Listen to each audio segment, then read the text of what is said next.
Before Britain had trains, smoky factories, and machines that looked like angry kettles, they had us. Horses. We pulled carts through muddy roads, carried letters between towns, helped farmers in the fields, and dragged goods to market before breakfast had even become a serious idea. Back then, if they wanted something moved, they usually needed 4 legs, a harness, and a horse pretending not to notice the hill. It was a busy life, but it was our life. Then Britain began to change. The mines wanted more coal moved, the mills wanted more cloth delivered, the cities wanted food, bricks, timber, and everything else a growing city suddenly needs. At first, we thought they simply needed us to work harder, more carts, more roads, more of their growing world on our backs. But that was not what was really happening. They were not just asking us to move more. They were building a world that would one day move without us. I grew up in a yard where mornings smelled of wet grass, old wood, and hay that somehow got into everything. The stable door had a stubborn corner.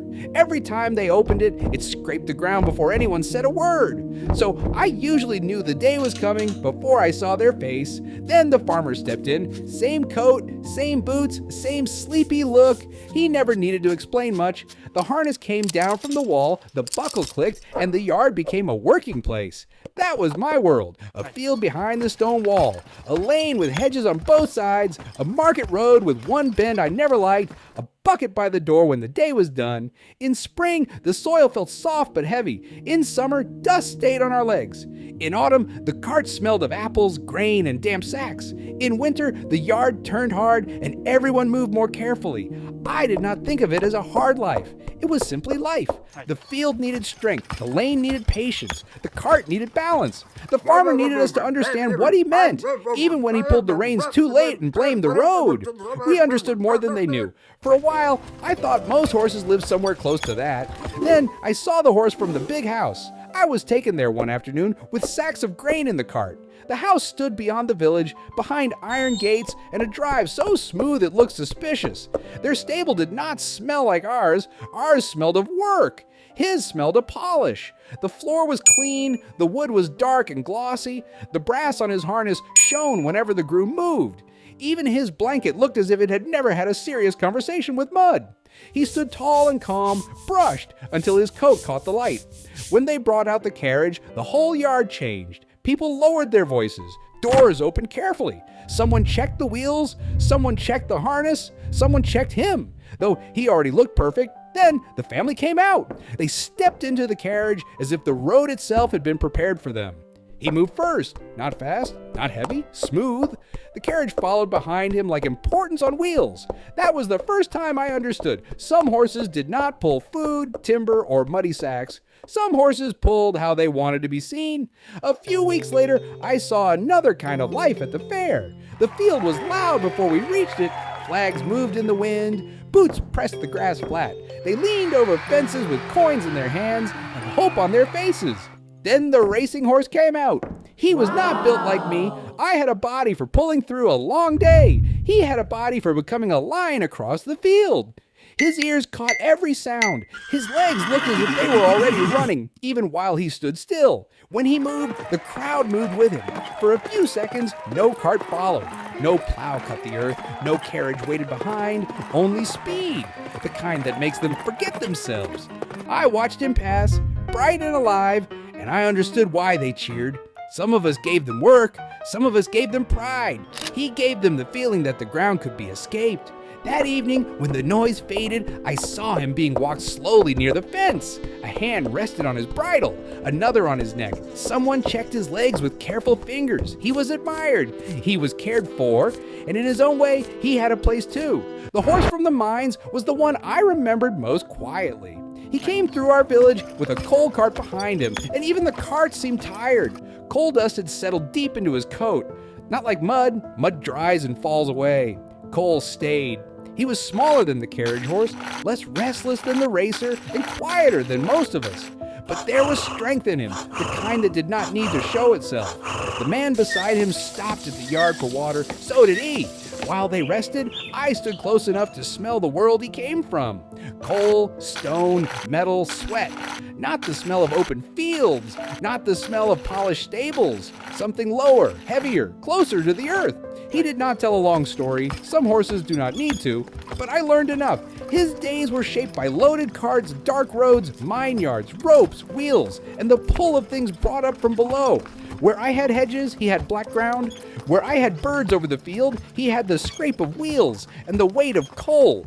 Still, when the man touched his neck before leaving, the horse leaned into the hand for just a moment. A small thing, but I noticed it. Even there, in that darker work, there was a bond, a routine, a place he knew how to fill.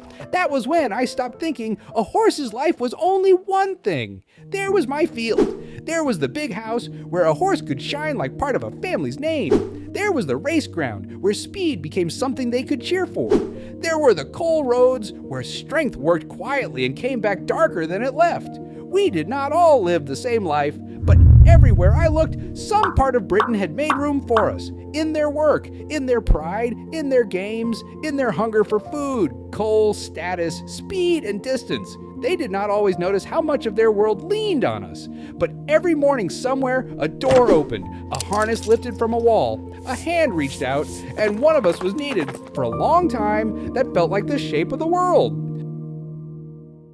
Then something new appeared beside the mine. The men called it a Newcomen engine, after Thomas Newcomen, an ironmonger from Dartmouth. In 1712, one of his engines was put to work near Dudley, pumping water from the mines. Dudley was not some distant place to us. Coal carts from that country already passed through our village, and the horses pulling them sometimes stopped for water in our yard. So when word of the new engine traveled along the coal road, it did not remain a story for long. Soon, one stood beside a mine I knew. The name meant little to me. It was made of timber, iron, pipes, and parts that seemed to move for reasons of their own. A great beam rose slowly above the roof, paused, then lowered again. Up, down, up again. White steam drifted through the yard, carrying the smell of hot metal and wet stone. The engine hissed, knocked, and shuddered against the ground. I watched from the road while they gathered around it. Some pointed at the pipes, others stood with their hands on their hips, waiting to see whether it would work or fall apart. It kept moving. They fed coal into the fire beneath it, and before long, water began pouring out from the mine. The men cheered, passages that had been flooded opened again. More workers went below, and more coal came back up. By afternoon, carts were waiting beyond the yard gate. Someone called for another team, then another. The road filled with wheels, shouting, and black dust. I still did not understand the engine. I only knew the mine had suddenly become much busier. Within weeks, coal carts were coming through our village in lines. One team had barely cleared the bend before another appeared behind it. The wheels ran black with dust, the loads sat higher, and the drivers shouted ahead for space before they even reached the yard. The horses stopped for water, but rarely for long. Coal went toward the furnaces and mills. Cloth, iron, tools, and bricks came back the other way. Every load seemed to create another journey, and every journey needed a cart in front of it. Soon, the farmer was hitching me up for more than the weekly market. One morning, we carried grain into town. By noon, we were hauling coal toward a mill. On the way home, they loaded the cart again with cloth, tools, or whatever else needed moving before dark. The roads were busier, the days were longer. The yard rarely stayed quiet for long, and I liked it. We would return from one journey and find the next load already waiting by the gate. There was hardly time for the dust to settle before we were moving again. Fortunately, one of their new ideas did make the work easier. In the 1780s, a mining engineer named John Kerr introduced cast iron plate rails at the collieries near Sheffield. The wagon wheels stayed in line, rolled more smoothly, and no longer had to fight through mud, puddles, and deep ruts. A horse could pull a much heavier load with less effort. The first time I stepped into the harness, I expected the usual drag from behind. Instead, the wagons followed neatly along the rails. The coal was still heavy, but most of the struggle had disappeared beneath the wheels. For years, that was how the coal moved. Wagons on rails, with one of us at the front. Then, in 1804, at Penydarren in South Wales, Richard Trevithick placed a steam engine on those same rails. They coupled the wagons behind it, loaded them with iron, and lit the fire. I waited for someone to bring a horse to the front. No one came. Steam pressed through the pipes. Metal rods shifted. The engine shook against the rails, as though every part of it was trying to move in a different direction. Then the wheels turned, slowly at first, The wagons tightened behind it and began to follow. The men shouted and ran beside the track. Some cheered, others simply stared. So did I. I had seen an engine lift water from beneath a mine. Now one was pulling a load along the rails. The engine was loud, the smoke was thick, and everyone was watching it move. I kept looking at the empty space in front of the first wagon where the horse should have been. The railway could cross the country, but it could not turn down the lane to our village. It could not stop at a farm gate, squeeze between market stalls, or carry a sack of coal to someone's back door. That part was ours to handle. We no longer had to travel all the way to the mine and drag the coal across miles of road. We could wait at the station while the train brought it closer, then take the final load into the villages, shops, farms, and houses the rails could not reach. A journey that once kept us away for days could now end before dark. The train carried the weight across the long distance. We carried it the last few miles. And honestly, that suited me. For us, the railway was a wonderful thing. I was quite happy to let the engine do the difficult part. The rails did not stop at one mine or one town. New lines reached farther across Britain. By 1830, trains were carrying goods and passengers between Liverpool and Manchester, and other towns wanted the same connection. That changed the work waiting for us at the stations. A merchant who once hired several teams for a journey of 2 or 3 days could now send the load most of the way by rail. We collected it near its destination and carried it through the streets the train could not reach. Then another station opened closer, and the distance left for us shrank again. More and more, the train carried the load almost all the way. A journey that once needed several teams of horses now needed only one cart for the last few streets. I was still working, but the journeys were shorter and there were fewer of them. More and more, I found myself waiting beside the station while the loads continued without me. Then, engines began using the roads as well. Motor lorries could leave the railway station, pass through narrow village lanes, and deliver coal or goods directly to shops, farms, and houses. We had once collected those loads from the station. Now, the lorries carried them the rest of the way, and then the machines reached the farm. In 1917, Britain needed to produce more food while many farm workers were away at war. Thousands of tractors were brought into the country, and more appeared in the years that followed. They were smaller than the old steam machines and easier to move from one field to another.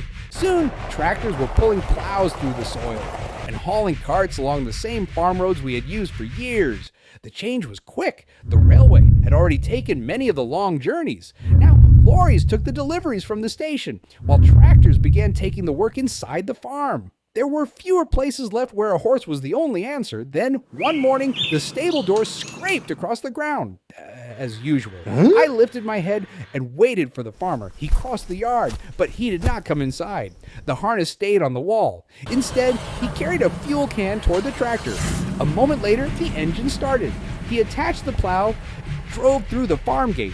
I watched from the stable as it entered the field where we had worked together for years. At first, I thought they simply did not need me that morning, but the same thing happened again. The tractor went out. The harness stayed where it was. The field was still plowed. The cart still left the yard. The work was still completed. Only I was no longer part of it.